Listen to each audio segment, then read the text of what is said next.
Praise the Lord. ஆண்டவராகிய இயேசு கிறிஸ்து நாமத்துல அந்த தேவ சமூகத்து அப்பத்துல உங்க எல்லாரையும் சந்திக்கிறது மிகவும் சந்தோஷமாக இருக்கிறது. வேத சிந்தையில ரோமருக்கு எழுதின புஸ்தகம் 5ஆம் அதிகாரம் 9வது வசனம்.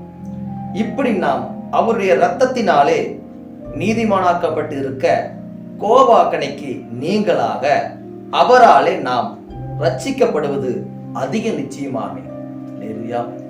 நம்முடைய காரியங்கள்ல அந்த வார்த்தை சொல்லப்படுகிறது, நீ பரிசுத்தவானாய் நீ இருக்கல, நீதிமானாக நீ எண்ணப்படல, ஆனா உன்னுடைய அக்கிரமங்கள் நீங்கவும் உன்னுடைய பொல்லாப்புகள் நீங்கவும் உன்னுடைய தலைமுறை சாபங்களும் பாவங்களும் நீக்கப்படுவதற்கு வெளியேற பெற்றிருக்கிற இயேசு கிறிஸ்துவின் ரத்தம், அவருடைய ரத்தத்தினாலே நீங்கள் நீதிமானாக்கப்படுகிறீங்க. அப்போ எல்லாவற்றத்திலும் சாபத்திலிருந்தும் பாவத்திலிருந்தும் நாம் ரட்சிக்கப்படுகிறோம். அந்த ரட்சிப்பை பற்றி கொள்ளணும். தினம் தினம் நம்ம மறுபடியும் தப்பு பண்ணிட்டே இருக்க கூடாது. நம்மளை நாம் மாற்றிக்கொள்ளுகிறவர்களாய் இருக்கணும். நம்மளை நாமே மாற்றிக்கொண்டு கர்த்தர் சொல்லுகிற வழிகளிலே, வசனம் சொல்லுகிற வழிகளில் வாழ்வோமானா நிச்சயமாய் நாம் ரட்சிக்கப்பட்டிருப்போம். மரண ஆக்கணையிலிருந்து நாம் விடுதலையாக்கப்பட்டு இருப்போம் அப்படிங்கிறத ஆண்டவருடைய வார்த்தை இங்கு வெளிப்படுத்தி சொல்லப்படுகிறது.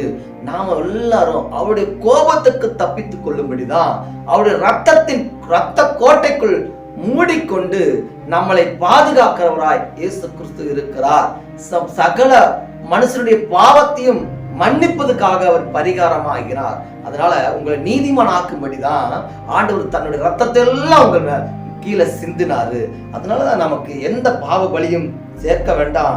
தேவனுடைய கோபாக்கணையை விட்டு நம்ம விலகுவதற்கு இயேசு கிறிஸ்து வெளியேறப்பட்ட ரத்தம் அது போதுமானதா இருக்கிறது. அல்லேலூயா. அதுக்காக அடிக்கடி நம்ம தப்பு பண்ணிக்கிட்டே இருக்கணுங்கிறது இல்லை.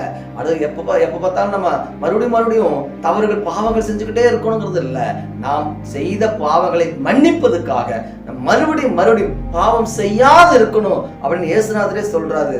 அந்த ஒரு ஸ்திரியை பார்த்து, விபச்சார ஸ்திரியை பார்த்து சொல்றாரு, இனி நீ பாவம் செய்யாதன்னு. அந்த மாதிரிதான் நம்ம எல்லாருக்கும், இது வரைக்கும் செஞ்சுட்ட பரவாயில்ல, என்னுடைய ரத்தத்தினால நான் உன்னை கழுவிடுறேன், ஆனா இனி நீ பாவம் செய்யாத, அதனால் மனம் திரும்பு அப்படின்னா ஆண்டவர் இயேசு கிறிஸ்து சொல்லுகிறார். இன்றைக்கு அருமை சகோதர சகோதரிகளே, நீங்களும் நானும் மனம் திரும்பி கர்த்தருடைய வசனத்தின்படி வாழ்வோமானால் நாம் ரட்சிக்கப்பட்டு மரண ஆக்கணையிலிருந்து விடுதலை ஆக்கப்படுவோம்.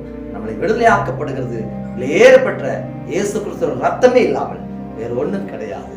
அதனால அவர் ரத்தத்தின் மேல் விசுவாசம் உள்ளவர்களாய், நம்பிக்கை உள்ளவர்களாய் வாழ்வோமானால் நிச்சயமாய் நாம் கர்த்தருக்குள் ஆசீர்வதிக்கப்பட்டிருப்போம். ஆமென். God bless.